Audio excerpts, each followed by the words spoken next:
안녕하세요. 지혜세요. 어서 오십소서. 우리 박순영 장로님 모시고 또 이렇게 말씀 듣도록 하겠습니다. 인사하시고요. 안녕하세요. 집도리의 박수영 장로입니다. 2025년도 벌써 한 달이 지났네요. 그러게요. 참 빨라요. 네. 어떻게 빠른지 몰라요. 네.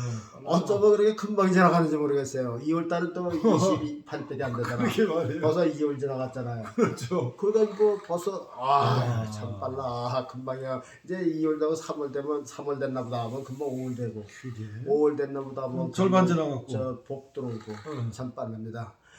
그래도 우리가 네. 예수 믿는 이 믿음만은 변함없이 네. 육신은 후퇴할지라도 영은 날마다 새롭도다. 이제 제가 육신이 늙어보니까 그렇더라고요. 어차피 육신은 이제 버리고 갈 거니까 그렇죠. 육신에 신경 쓰는 게 아니라 이제 영혼의 힘을 실어줘야 되겠습니다. 감사합니다. 네. 자, 악기는요? 악기는 색소폰이요. 엑스폰이요.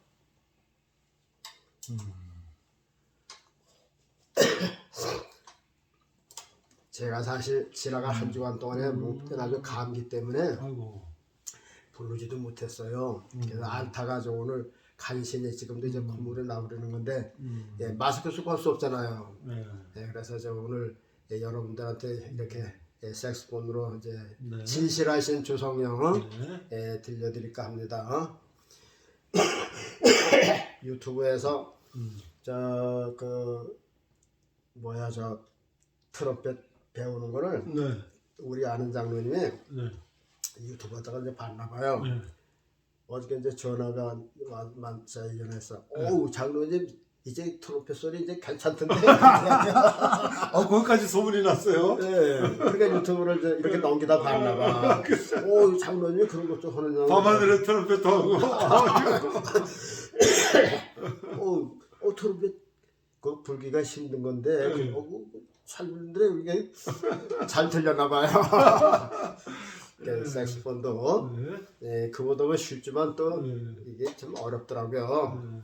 진실하신 성령 가장 혹각에다 실수가 있어도 잘 봐주시기 바랍니다.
오랜만에 불러보네. 이게 숨이 좀 차신 것 같아요. 이게 지금 감기가 좀 이게 좀 빠져나갔는데 그래도 숨이 아직도 좀 숨이 찬 것 같아요, 그렇죠? 연습을 하다가 한 거고 연습 안 하다 하는 거고 또 다르더라고요. 그렇죠. 네. 네. 자, 아직 우리가 연계시록 지금 이제 우리가 말씀을 듣고 있는데요. 자, 오늘 주제는요. 오늘 주제는요. 일곱 대접의 재앙. 일곱 대접의 장. 그렇죠. 우리가 언젠가 일곱 나팔 그렇죠. 재앙을 들었잖아요. 그렇죠. 그래서 이제 그 계시록에 나타난 그 일곱이라는 숫자가 많이 나와요. 일곱 뭐 대접, 일곱 나팔, 일곱 인봉. 머리, 일곱 산, 일곱 교회 네. 이렇게 많이 나오는데 네. 이것은 일곱 시대를 구분한 거다. 그러니까 이 세상은 아담 때부터 예수님 올 때까지 7등분 한 거라 그 말이죠. 일곱 세대. 우리가 한 주일 하면은 일곱이라는 날짜가 있듯이 이 세상에 일곱 시대가 이렇게 구분이 있는데 우리가 목요일 날 하루가 하루 아니에요. 그 하루 이틀 모여서 일주일이 되듯이 한 세대 하면서 이제 일곱 머리가 되고 일곱 산이 되고 일곱 이제 교회가 되는데 우리가 이제 계시록 읽으면서 야 이거 일곱 대접을 지금 한꺼번에 쏟는 게 아닌가 이제 그렇게 생각하려는데 이것은 이제 예를 들자면 쉽게 말하자면 6 재앙은 다 지나갔고 이제 한 재앙 정도 남은 거다. 그래서 이제 오늘은 또 일곱 대접이라는 또 얘기가 나왔어요. 일곱 대접도 일곱 대접의 재앙이 한꺼번에 쏟아지는 게 아니라 아담 이래로 쭉 쏟아진 거예요. 예를 들자면 노아의 홍수도 하나의 대접을 쏟아서 그 일어난 사건이거든요. 그 시대는 이제 이제 그 대접 쏟은 거고 그 다음엔 또 다른 대접이 쏟은 거고 이래서 저 세계에서 사람이 죽고 나가는 모든 재앙적인 거 이거는 모두 이 대접의 그 시대의 대접 같은 게 쏟아져서 나타나는 재앙들이다. 그런데 저 일곱 재앙에 우리 지금 쏟아지는 게 아니라 이미 쏟아졌고 앞으로 쏟아질 대접은 이제 하나가 남았다. 그 하나가 언제냐? 예수님 재림하셔서 이 땅의 심판의 때 마지막 대접이 이제 쏟아지는 거다. 그러니까 이제 마지막 대접이 하나 남았는데 그 대접은 엄청 무서운 대접이다. 그래서 오늘은요 그 일곱 대접의 재앙이라고 하는 것을 저 나름대로 이제 여러분들에게 소개를 해 드리려고 합니다. 먼저 그 계시록에 보면 읽는 사람들이 그 애매한 게 뭐냐면 숫자 적는 게 많이 나오죠. 그렇죠. 뭐 7수도 나오고 뭐 12 뭐 보좌도 나오고 말이야 뭐 24 장로수도 장로도 얘기도 나오고 뭐 14만 4천 얘기도 많이 나오는데 우리가 생각하는 그런 계산적으로 생각하는 것이 아니다. 이걸 말씀을 드렸어요. 그리고 이제 그 계시록에 나타난 숫자 계시록번에는 성경 전체적으로 나타난 숫자를 우리가 한번 먼저 이제 드린 바가 있어요. 이제 그 신학교마다 조금씩 틀려요. 목사님들마다도 조금씩 틀린다 그 말입니다. 숫자의 개념의 그 해석이. 그런데 이제 맞는 부분은 몇 군데가 있는데 첫째는 하나님의 순, 하나는 하나님의 순, 둘째는 증거의 순, 셋째는 삼위일체 순, 이제 넷째는 고난의 순이라는 사람들도 있고 그런데 넷째는 인자의 수자, 인간 세상의 수. 제가 생각했는데 그게 낫다고 해서 그걸 합니다. 그 다음에 5수는 이제 고난의 수, 6수는 부족수다 짐승의 수, 인간의 수. 그 다음에 7이라고 그러는 수는 기독교적인 종교적 안에서 완전수. 그 다음에 8은 천당수와 지옥수주. 이제 그렇고 그 다음에 이제 12은 뭐 12보좌의 수, 근데 그런 게 있고 또 12 제자의 수 그런 게 있고 24는 24 장로의 수. 그리고 열은 뭐냐? 열은 일반 세상에서 쓰는 완전수. 그래서 세상에는 5열씩에서 이제 그 많이 오기 때문에 일곱은 우리 기독교의 완전수지만 그 완전수가 나라마다 다르더라고요. 말하자면 그 이제 완전수는 뭐라 하냐면 행운의 수라고 그러죠. 그 나라 좋은 수. 우리는 이제 기독교에서는 일곱이라는 걸 좋은 수로 쓰는데 그렇죠. 이제 보통 어디 뭐 예를 들어서 중국은 뭐 셋째 수를 뭐 좋은 수라고 뭐 이제 그러더라. 그 각 나라마다 그 정해놓은 그 뭐 행운 비슷한 수가 이제 있어요. 근데 보편적으로 5개, 10개를 세상에서 이제 꼽는다. 그리고 14만 4천 명은 글자 그대로 해석하는 게 아니라 이거는 천국의 만수다. 천국의 만수니까 우리가 생각하는 14만 4천이 아니니까 염려 말고 예수님만 잘 믿으면 다 예수님의 신부로 들어갈 수가 있다. 이렇게 말씀을 드렸고요. 그 다음에 이제 계시록에서 뭘 말씀드리냐면 일곱 지금 산이 있고 일곱 머리가 있는데 일곱 시대라고 그랬죠. 그래서 무제 시대, 또 양심 시대, 인권 시대, 또 허락 시대, 또 율법 시대, 또 은혜 시대, 천년 시대 이래서 이제 예수님 오실 때까지 아담 때부터 예수님 오실 때 전체 시대를 일곱 부분으로 등분한다. 이것이 우리가 보는 일곱 산, 일곱 여자, 일곱 머리, 일곱 교회 가 이렇게 일곱 시대 부분으로 나타난 거다. 이런 걸 알고선 읽으면은 이해가 쉽다. 그리고요 이제 앞으로 또 나타날 게 뭐냐면요. 이제 다음에 시간에는 이제 일곱 짐승이라는 게도 나와요. 참 계시록이 이상하더라고요. 일곱 짐승. 그래서 일곱 짐승을 사람들이 그 전에도 이게 이제 해석하는 그 목사님들은 이제 들어봤어요. 네. 일곱 짐승이라 그러니까 예를 들어서 이제 히틀러도 이제 그 짐승 중에 하나더라고. 뭐 네로도 그 짐승 중에 하나더라고. 뭐 이제 그런 식으로 다 그 유명한 악질적인 사람을 갖다가 이제 짐승이라고 그래요. 물론 그것도 틀린 말은 아닌데 그 사람들이 무엇을 가지고선 세상을 지배했느냐 그거죠. 그러니까는 예를 들자면 지금 러시아의 푸틴이 그렇죠. 왜 우크라이나를 침공했어요? 나라가 적어서요? 나라가 적어서 나라를 넓히기 위해서? 아니다 말이죠. 이게 권력 넓히기 위해서 한 거거든요. 그렇죠. 물론 그 반도는 이미 뺏었는데도 또 뺏으려 했단 말이에요. 그게 필요해서 그거 뺏었으면 그만인데 그 반도가 필요해서 뺏었으면 다행인 건데 전체적으로 다 또 마음먹으려고 그러다가 지금 러시아도 지금 엄청난 손해를 보는 거죠. 그렇죠. 지금 뭐 가스관, 송유관 그거 다 지금 벼락 맞고 말이에요.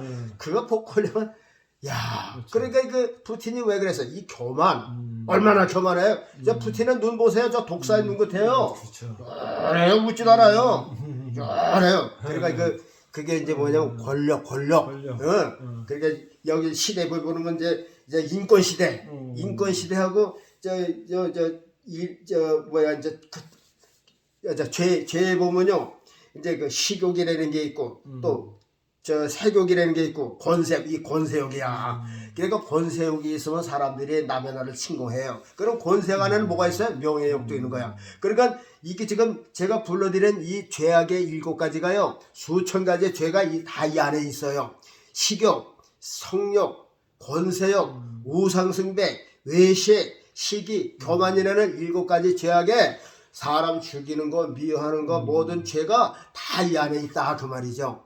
그러니까는 이런 계시록 안에는 이런 일곱 가지의 이런 그 사람을 죽이는 짐승이 이게 성경에서 말하는 일곱 짐승이에요. 일곱 짐승인데 예를 들어서 히틀러도 여기 권세라고 하는 요 죄악 가지고 세상을 흔든 거라 그 말이죠. 네로도 그렇고 권세욕하고 교만 가지고선 세상을 두진 거예요. 그러니까 이 짐승을 이런 죄악의 일곱 가지 짐승이 세상에 아담 때부터 예수님 오실 때까지 세상 사람들을 괴롭힌 게 전부 다 이거라 그 말이죠. 그래서 우리 흔히 이웃 간에도 말이야 시기하고 질투하고 말이야 뭐 이런 게 다 이런 죄악 때문에 일어나는 거라 그 말이죠. 그래서 이제 앞뒷집에서 말 안 하고선 원수시하는 것도 다 이런 이 죄악 가운데서 그것을 지키지 못할 때 그런 죄악 때문에 사람들이 원수시하고 죽이고 살리고 싸움을 한다. 그래서 우리 이제 계시록을 해석하기 좋은 기본 그 기본법이 몇 개 있는 것을 소개해 드렸어요. 자 이제 그것을 이제 놓고서요. 오늘은 계시록 16장에 있는 말씀이 이제 중점적인 말씀인데 일곱 대접의 재앙이라고 그랬어요.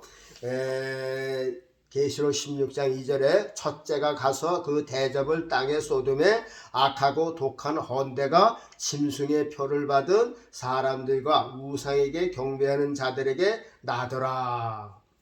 그러니까 일곱 대접 속에 있는 것은 모두 재앙이죠. 일곱 대접은 모두 재앙이에요. 근데 이 첫째가 가서는 첫째 시대에 말하자면 첫째 무대 시대에 예를 들자면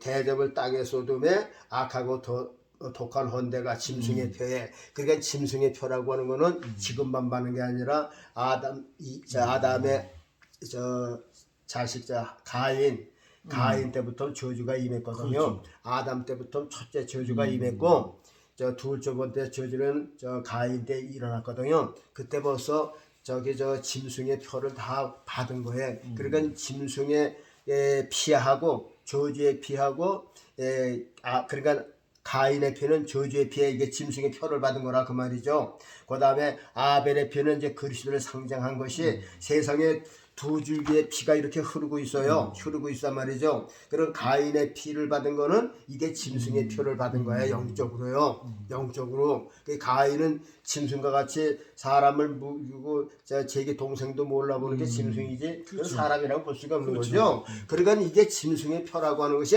가인의 흘린 저주의 피에 가담된 사람들은 아담 이래부터가 전부 다 이게 짐승의 표예요. 계시록에서만 그 짐승의 표를 받는 게 아니에요. 그러니까 666 그거 받지 말아야 되는데 아니 짐승의 표가 지금만 죽겠어요?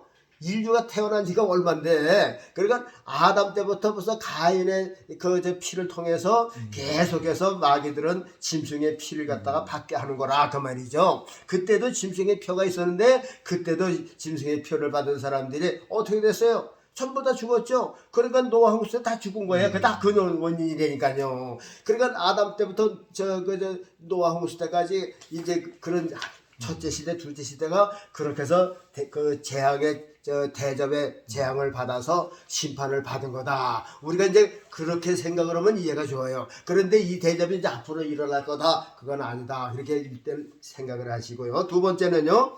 둘째가 그 대접을 바다에 쏟음에 바다가 큰 죽은 자의 피와 같이 되더라. 바다 가운데 모든 생물이 죽었더라. 우리가 이제 성경에서 보면요. 지금 땅이라는 얘기도 나왔고 바다라는 얘기도 나왔어요. 그리고 물이라고 하는 얘기도 나왔고. 그런데 여기 보면 이제 그 물이라고 하는 얘기가 나왔죠. 두 번째는 그 바다가 죽은 자 피가 되더라. 여러분 모세가 지파일이 되니까는 나일강이 피가 됐죠. 그렇죠. 그래서 모든 생물이 죽었더라 그랬어요. 자, 그 노아 홍수 때도 노아 홍수도 물로다가 사람을 다 죽였잖아요. 그렇죠. 그게 그 물에다가 대접을 쏟은 거나 다름없어요. 물 홍수. 우리가 이제 그렇게 이제 생각을 하면 이제 이해가 쉬워요. 그러니까 그리고 우리가 영적으로 생각하면요. 바다나 강이나 물은요 생명이 있긴 있는데 그 생명은 우리가 그리스도의 생명하고는 조금 달라요. 우리가 어떻게 보면요 종교는 가졌는데 이상한 물체 생멸이라 그 말이죠. 그러니까는 그게 무슨 생멸이냐면은 예컨대 예수님을 믿되 거짓 사람들, 이단들, 아니면은 이상한 종교, 우상 종교, 거짓 종교, 이런 믿음은 신앙은 가졌는데 그리스도의 신앙이 아니라 그리스도를 잘못 배우고 그런 종교인들이 있는 그 사람들의 그 자리라 그 말이죠. 그러니까는 마귀가 제일 역사하는 것이 예수 잘 못 믿는 사람을 역사한다. 그래서 세계에서 이단들이 일어나는 것도요 아주 예수님을 모르는 사람이 일어나는 게 아니라 예를 들자면 저기 소련도 스탈린이 신학생이라는 얘기 들었어요. 맞아요. 아니 김일성은 자기 어머니 강반석이 그냥 이름도 강반석이야. 베드로. 그런데 그런 집안에서 김일성이 자식인데 그러니까는 그 사람들이 영적으로 따라한 게 아니라 그걸 보고서 좋은 걸 자기들이 그렇죠. 뺏은 거야. 그렇죠. 그러니까 그 보세요. 모르면 그렇게 하나요. 그렇죠. 아니까 그런 짓을 한다니까요. 아니, 그러니까 그렇죠. 그게 비슷하게 알기 때문에 그게 뭐도 바다와 같은 사람이 그 강가에 있던 사람이 김일성만 그런 게 아니에요. 많단 말이죠. 그제 마귀가 시험하는 것이 그런 사람을 들어서 시험을 한다. 그러니까 이게 참 무서운 거죠. 그러니까 계속해서 이제 물과 이제 그런 게 나와요. 그리고 이제 성도들은 물론 이제 성경에는 물로 씻어 말씀이라서 물로 얘기한 것도 많아요. 하나님 말씀은 물로 다 표현한 것도 많은데 이제 성경에서 이제 우리 성도들은 이제 기름 같은 존재라고 그러죠. 그래서 기름하고 물하고는 섞일 수가 없는 거란 말이죠. 그래 볼 때 이 물이라고 하는 것은 믿음은 가졌는데 믿음이 없는 사람의 그 생각 속에 마귀가 들어가서 역사하고 또 하나님은 그런 것에 대접을 쏟는다 하는 이런 말씀이 되겠습니다. 세 번째는요 4절입니다. 셋째가 천사가 그 대접을 강과 물 근원에 쏟음에 피가 되더라. 주의 백성에게 피를 흘리게 한 모든 세력, 우상 종교, 사이비 종교, 귀신의 처소, 자유주의 이런 것들이 모두 그저 강과 그런 것이 되는 거라 그 말이죠. 이게 요즘에 이제 앞으로 나오지만 이 바벨론 그게 귀신의 처소라는 거죠. 이렇게 자유롭게 예수를 믿고 말이야. 아 모든 저 종교는 다 구원이 있다 그런 식으로다가 이제 합법화시키는 이것이 귀신의 처소 이런 것이 다 물과 이 강에 근원된 사람들의 생각이라 그 말이죠. 그런 곳에 대접을 이제 쏟는다. 그렇기 때문에 그 사람들 때문에 세상은 자꾸만 재난이 일어나고 또 죽음이 따라오고 어떤 사람을 대해서 전쟁도 일어나고 그런 대접을 쏟아짐을 받게 된다. 네 번째는 8절이 되겠는데요. 넷째가 그 대접을 해에 쏟음에 해가 권세를 받아 불로 사람들을 태우니 사람들이 크게 태워진지라. 자 이것도 근데 이번 또 해를 해에다가 대접을 쓰니까 또 이거 해가 태움을 받았다. 예를 들어서 이제 이걸 어떻게 해석해야 되냐면요. 저게 로마 시대 때요. 이제 기독교가 들어서 로마 시대 때 한창 복음이 이렇게 전할 때 그때 네로가 그 해에다가 그거 제적을 쏟은 거나 다름없어요. 그거 로마 시대를 불살른 게 그게 로마 시대에 불살른 게 아니라 기독교를 향해서 불살른 거거든. 그러니까 말하자면 그런 네로가 로마 시대 불을 살리는 거는 기독교인들 그 해한테 불을 살린 거나 다름없다니까요. 그래서 누명을 어떻게 썼어요? 이제 자기가 죽겠으니까 야 예수 믿는 사람들이 그러는데 앞으로는 불로 멸망하더라. 그래서 예수님들이 불로 한 거다. 이렇게 한 거라 그 말이죠. 그러니까 이게 역사적으로 볼 때 그 해에 지금 대접이 쏟아져서 해가 지금 상처를 받았어. 그래서 크게 태움을 받았더라. 그 당시에 베드로도 태웠잖아요. 사도 바울도 그때 죽었잖아요. 그렇죠. 그때 모든 제자들이 거의 다 죽었어요. 그 해가 태움을 받은 거야.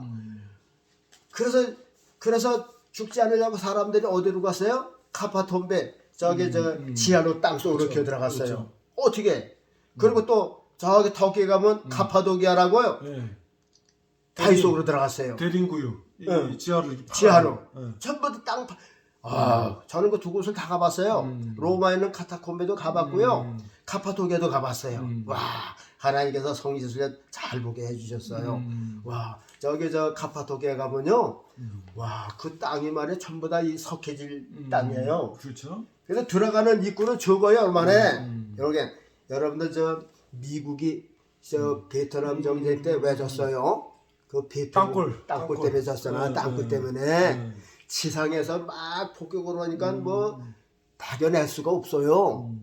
그러니까 얘네들이 꿈꾼 게 땅속으로 들어간 거예요. 거기 보면요, 지금은 이렇게 관광석으로 됐는데 아주 좁아요. 사람 하나 그 들어가게 됐어요. 그리고 그 안에 들어가면 이제 중대 뭐도 있고 학교도 있고 병원도 있고 다 있고 그러더라고요. 근데 입구는 베트남 아이들이 조그맣잖아요. 호로라잖아요. 호로에 배 나온 사람이 없어요. 그 조그맣단 말이에요. 그만해. 여러분들 천장에 보면 전공구라는 게 있죠. 전기가 고장하면 이렇게 열고 이제 사다리 열고 들어가는 꼭구멍이 조그만 거 있어요. 그만해. 크지도 않아. 그만해. 그만한 걸 땅속에 해서 철로 다 냈어요. 이렇게 어떻게 하지도 못하겠고 이렇게 둥그런 철로다 이렇게 해서 그런 걔네들만 들어가는 거야. 그래서 미국은 쫓아서 못 들어가는 거죠. 그러니까 그것 때문에 진 거예요. 그러니까 낮에는 그 안에 다 들어가 있고 밤에는 그냥 거기서 기어 나와서 게릴라전을 하니까는 못 당하는 거죠. 그러니까 북한도요. 북한도 6.25 때요. 그래서 이 미국의 비행기 공습 때문에 그 유견하고선 지금 전부 다 평양이 전부 다 지하로 돼 있대잖아요. 공장이 전부 다 뭐 원자폭탄 만들고 탱크 만드는 게 좀 지하에서 만든대요. 그래서 우리나라는 어떻게 되는지 모르겠어요. 지상에 있다가 우리도 지금 저 GTX가 이게 다 지하로 뚫는 거 아니에요 지금 다. 다 전시 대비하는 거죠. 뭐. 그래서 했겠지만 대체를 했겠죠. 아, 지하로 지금 지하철도 있고 그 밑으로 또 깊이 또 파서 또. 네, 요즘은 뭐 한강 밑으로 이렇게 해서 한다 그러니까 아마 우리나라도 뭐 기계적으로 잘 파니까 대체를 했겠죠. 뭐 공장에 있다가 걔네들이 장사 버릇 때리면 다 망가지는데 뭐 생각이 있을 거예요. 그래서 북한이 땅굴 파는데 제 1인자가 된 거 아니에요. 공습을 막기 위해서요. 그래서 지금도 김정은이가 저 폭탄 오면은 저기 뭐 압록공을 해서 중국으로 갈 수 있도록 뭐 다 땅속으로 다 됐다고 그러니까요. 아 글쎄 모르겠어요. 하여튼간 그렇게 땅속으로 들어간다고 말이죠. 그래서 그 카파도키아 봤던 사람들이 그래 입구는 조금해 이렇게 근데 들어가면요 학교도 있고 병원도 있고요 교회도 있고요 다 있어요. 그 밥해 먹는 데도 있고 다 있더니까요. 그 카타콤베는요 로마 시내 바닥인데요. 어쩜 거기는 조그만 동산에서 이렇게 땅속으로 뚫고 들어가는데 어쩌면 미로에 뭐 들어가면 나오질 못해요. 그런데 그 안에 들어가는 거는요 요렇게 한 1m 한 20 정도 넓이가 고정돼 될 거야. 그렇게 쫙 봤어요. 우리는 저 1층 요런 천장 조식으로 이렇게 한다게끔 쫙 봤어요. 가다가 저 어느 한 곳에 또 크게 또 이렇게 모여서 있는 데가 있고 그런데 그 흙이 말이에요 이상스러워요. 이렇게 부실부실하고 먼지가 떨어지고 자갈이 떨어지는 흙이 아니라 이렇게 저 흙을 뭉쳐서 이렇게 딱 놓고면은 칼로 다 싹 비면은 점토 고기 벼지듯이 점토흙처럼 점토흙처럼 그래 벽을 이렇게 만져보면요 축축해요. 아주 시원해. 그리고 야 그래요. 그러니까 사람 그러니까 고기이질 안 해도 그냥 무슨 칼 같은 것만 있으면 이렇게 하고서 그걸 이제 밤새도록 이제 저 무슨 저 조그만 그릇에다 해서 조그만 구멍에다 이렇게 밀어서 이렇게 놓으면은 이제 그 로마 사람들이 그걸 갖다가 저 벽돌에 서서 집을 짓고 그랬대요. 그리고 이제 먹을 것을 봉다리에서 이렇게 집어넣고 이제 그랬대요. 그런데 그 안에 어마어마한 거예요. 뭐 교회도 있고 병원도 있고 뭐 학교도 있는 거 보니까 그걸 다 흙을 어떻게 그렇게 하는지 몰라요. 입구도 좁은데 말이죠. 야 대단하로서. 그러니까 그게 하루 이틀에 된 게 아니라 그 말이죠. 하여튼간 해도 침을 받아서 많은 사람이 죽었다. 그래서 이 세상엔 어디든지 다 해도 침을 받고 바다도 침을 받고 땅을 침도 받고 안전한 것은 없는 것입니다.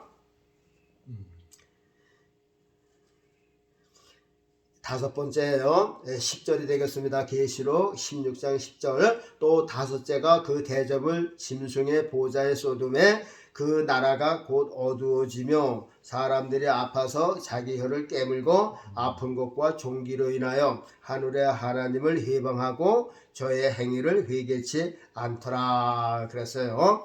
짐승의 보좌를 그러니까 우리가 이제 짐승의 보좌는 어딜까요? 자, 대통령이 사는 보좌는 청와대고 용산이었었죠. 그렇죠. 그런 짐승의 보좌, 우리가 짐승이 사는 보좌는 굴 속이겠지 뭐. 여우가 사는 뭐 그렇죠. 그러면 여기서 짐승이라고 한 거는 그런 무슨 산짐승, 들짐승을 말하는 게 아니고 마귀 사탄 용을 가리켜 짐승이라고 그런 거예요. 자, 그러면 그 마귀 사탄도 지금 침을 받았어요. 그러니까 성도들만 침을 받고 뭐 세상만 침을 받는 게 아니라 성도들도 이제 해를 받았는데 마귀도 침을 받았는데 어떻게 침을 받느냐? 이제 우리가 이제 성경을 이렇게 해석하면 아주 그 뿌리가 그냥 계속 이어져 가죠. 우리가 늘 얘기를 했잖아요. 저 그 낙원설과 저 연옥선옥에서 혼동이 많이 온다고 이제 일반 목사님들도 그걸 정확하게 해석해서 이렇게 말하는 사람이 별로 없더라고요. 그래서 낙원연을 얘기하면 그거 뭐 저 그냥 뭐 천주교에서 연옥설 얘기하는 것처럼 뭐 이상하게 듣고 이제 그러더라고요. 그래서 실제 낙원에 대해서 알려고 하는 것 같지가 않아요. 그래서 사람이 무슨 죽으면 천국 가는 거지 무슨 낙원이냐고. 그래서 그 낙원은 천국 걸 말하는 거라고 또 그렇게 얘기를 하고 낙원에 대해서 뚜렷이 아는 사람이 없어요. 그저 천주교에서는 저 연옥설이라는 것을 그 천주교인들은 그걸 또 믿잖아요. 그건 또 뚫어져라고 믿어요. 그런데 천주교의 연옥소는 거기서 이제 아리송하게 믿던 사람이 가는 거야. 가수면은 거기서 이제 이거 아니구나. 그러고서 여기서 이제 돈을 많이 이제 조상 후배들이 하나님께 돈을 많이 바치면은 거기서 이제 나올 수 있다. 그래서 이제 완행요 급행요이라고서 그렇죠. 불교에서 그 부족을 놓고도 뭐 100만 원짜리가 있고 그렇죠. 뭐 1000만 원짜리 부족이 있고 뭐 100만 원짜리 하면은 효과가 적고 1000만 원짜리면 금방 났고 그런 식으로다가 저 여비를 많이 내면은 당신의 부모가 여기 연옥에 있다가 조금 내면은 몇 달 있다가 나올 거고 말이야. 많이 내면은 금방 나온다. 이렇게 설을 주장했다니까요. 그러니까 그런 천주교가 1500년 동안 세상에 전파됐으니 이게 좋은 종교가 전파된 건 아니죠. 그렇단 말이죠. 그런데 개신교 목사님들은 또 물론 그건 나쁘지만은 예수님께서 정해놓으신 낙원살까지 또 부인을 한다. 그건 뭐가 잘못된 거죠. 그러면 대체적인 건 뭘 이렇게 내놓고 그러면 모르는데 대체적인 무슨 반은 것도 내놓은 것도 아니면서도 무조건 또 부인하네요. 천주교식이라다가. 그래서 이건 아니다. 성경을 한 40번 50번 쭉 보다 보니까 이건 아니다. 그래서 구약에도 저 많은 그 하나님의 백성들이 지금 갇혀 있잖아요. 약속만 받아놓고 갈 곳이 없어요. 그런데 어떻게 가요? 길도 없는데. 그래서 예수님께서 내가 길이요 진리요 요한복음 11장에 있던가요? 나는 부활이요 생명이요 진리요 길이요 이제 있잖아요. 그래서 예수님이 십자가에 돌아가시고 그 영의 오른편 강도고 올라가셔서 삼층천에 짐승의 보좌를 치신 거라 그 말이죠. 짐승의 보좌를 치신 거야. 그러니까 저 짐승이 어디로 올라왔어요? 쫓겨갔겠죠. 하여튼 그 보금자리를 뺏긴 거야. 예수님께서 그걸 뺏기신 거야. 짐승의 보좌를 뺏기신 거라니까요. 그러면은 짐승은 3층천에서 2층천으로 내려 쫓겼어. 그리고 3층천을 예수님께서 이렇게 리모델링 하시고 그것을 낙원이다. 이제 오른편 강도 서서 이제 나를 믿는 사람들이 여기서 쉴 것이다. 그러니까 쉼을 주신 거야. 요한복음 14장에 있잖아요. 내가 너희를 위하여 초소를 예배로 가노니 예배하면 나 있는 곳에 너희를 있게 하리라. 그래서 또 부활해서 세상에 성령으로 다시 오셨잖아요. 그 오른편 강도서부터 지금까지 예수님 오실 때까지 우리가 믿고 죽으면은 우리 육신은 무덤 속에 있지만 우리 영혼은 믿지 않는 그 귀신하고 같이 섞여 있는 게 아니라 이제는 예수님께서 쉼터를 주신 낙원에서 쉬고 있는 거라 그 말이죠. 구약에 있는 예레미야도 사무엘도 다 나와서 거기서 쉬고 있어요. 그러니까 저 음부에는 안 믿는 귀신들만 있는 거라 그 말이죠. 이게 성경을 이렇게 해석하면 그게 맞는데 그런 걸 해석하더라고. 야 그거 무슨 이단이나 하는 소리라고 말이야. 이게 잘못하고 있단 말이죠. 그래서 요 다섯 번째도 보면 다섯째가 그 대접을 짐승의 보좌에 쏟음에 그 나라가 곧 얻어주고 그러니까 짐승의 보좌가 빼앗겼다 그 말이죠. 빼앗겼어. 그러니까 짐승은 다음 시으로 내려오고 거기를 하나님께서 리모델링 하신 거라. 그러니까 짐승으로서는 하나님의 칭을 받은 거죠. 여섯 번째예요. 12절인데 여섯째가 그 대접을 큰 강 유브라데에 쏟음에 강물이 말라서 동방에서 오는 왕들의 길이 예비되더라. 또 내가 보니 개구리 같은 새 더러운 영이 용의 입과 짐승의 입과 거짓 선자의 입에서 나오니 저희는 귀신의 영이라. 이적을 행하여 온 천하를 임금들에게 가서 하나님 곧 전능하신 큰 날에 전쟁을 위하여서 그들을 모으더라. 아바것돈이라는 것을 모았다 그랬어요. 이것이 이제 예수님이 재림할 때에 일어난 현상이 아닐까. 그래서 이제 여섯째 대접을 거기가 큰 강 유브라데 쏘니까 이제 길이 예비되고 거기서 이제 용과 짐승들이 나타나서 싸우려고 모였는데 아마겟돈 이제 전쟁을 일으킨다. 그래서 이것이 예수님 재림하실 시에 이 땅의 마지막으로 이제 뭐랄까 이제 제3차 전쟁이 일어나지 않을까. 이 아마겟돈은 성경상으로 기준은 저거는 크게 나왔더라고요. 그래서 이 아마 전쟁이 이제 앞으로 일어날 그거다. 그리고 지나간 대접들은 다 쏟아진 건데 앞으로 이 여섯째 대접이 이 땅에 쏟아지는데 양령들이 이제 최후 발악을 하는 거죠. 그래서 용과 저 짐승들이 직접 나타나서 싸우려고 한 때가, 그러니까 예수님 재림하시는 동시에 그런 일이 일어나지 않을까 이렇게 생각이 들어요. 그래서 예수님이 공중으로 재림하시면 공중에 있던 마귀가 또 쫓기니까 이게 용과 마귀들이 지금 어떻게 되겠어요? 지금 나중에 죽을 노릇이죠. 그러니까 사람을 모아가지고서는 지금 저 마귀들을 막아서 싸우려고, 그것이 뭐예요? 지금 제3차. 그래서 제3차는 이제 마지막에 이제 가라지오고 쭉정이고 쓰레기들만 있는 곳에 이제 그 불을 놓을 거니까 믿는 사람 다 이제 데려가고 악한 마귀들하고 믿지 않는 가라지들하고 쭉정이들 모아놓고서 전쟁을 일으킨 게 아닌가 그렇게 생각이 듭니다. 그러나 제 생각이지 이게 정답이라고 선언은 안 하겠습니다. 여러분들이 듣고 이 사람 얘기 듣고 저 사람 듣고 여러분들에게 맞추는 거예요. 아 이게 맞다. 그래서 제가 야 이건 당신 얘기는 그건 아니면 아닌 거고요. 그리고 다른 사람한테 또 듣는 거예요 거기에 대해서. 그래서 그래? 그러면 이 사람 얘기가 좀 나은 것 같은데 이렇게 비교해서 하는 거예요. 한 사람 말이 정확하다고는 할 수가 없어요. 이거는 해석법이 어디 없기 때문에 그런 거라 그 말입니다.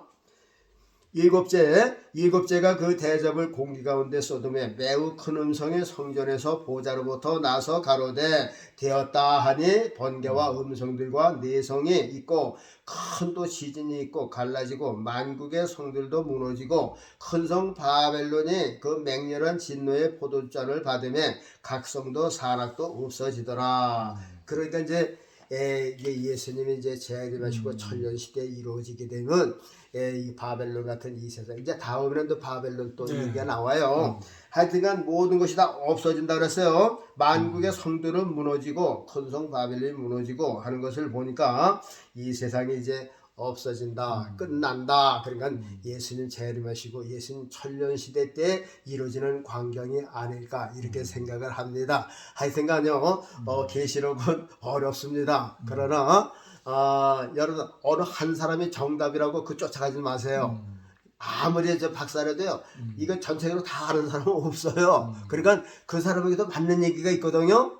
그 사람 저 사람에게도 맞는 얘기고, 그것을 여러분들이 이 사람 것도 들어보고 해서 요 사람 것은 요 사람 께도 않고 요 사람 해석법은 요 사람 해석법은 낫구나. 그러니까 이제 그러면서 자기 것을 만드는 거예요. 그래서 성경에 나타난 7 머리다, 7 산이다, 7 교회다. 이거는 7 시대라고 하는 것은 제가 보기에는 확실하다 생각을 하고요. 그 다음에 7 짐승은 식욕, 살욕, 권세욕, 우상숭배, 시기, 의식, 교만, 이런 7 죄악의 악한 사람들을 통해서 이 땅을 지배하고 있다. 지금까지도. 그러니까 이것이 바로 7 짐승이다. 이것이 사람 속에서 떠나지 않고 있죠. 그래서 이런 7 짐승이라고 하는 건 악한 죄악의 대표. 식욕, 이제 그거에 대해서도 설명하면 굉장히 길어요. 그래, 그건 확실히 알 때도 오는데 언젠가는 이제 그런 일이 있겠습니다. 하여튼간 이런 기본법만 알면요, 크게 이렇게 벗어나져 나가지 않는다 하는 것을 꼭 아시고요. 여기 너무 집착하지 마시고 이제 앞으로 이제 나팔도 한 나팔 남았고 마지막에 예수님 재림만 잘 가두면 괜찮은 거예요. 그러나 예수님 재림 못 맞으면 다 대접 재앙에 받습니다. 예수님 재림하실 때 그 앞에 서는 여러분 되시기를 주의 이름으로 축복합니다. 아멘. 감사합니다.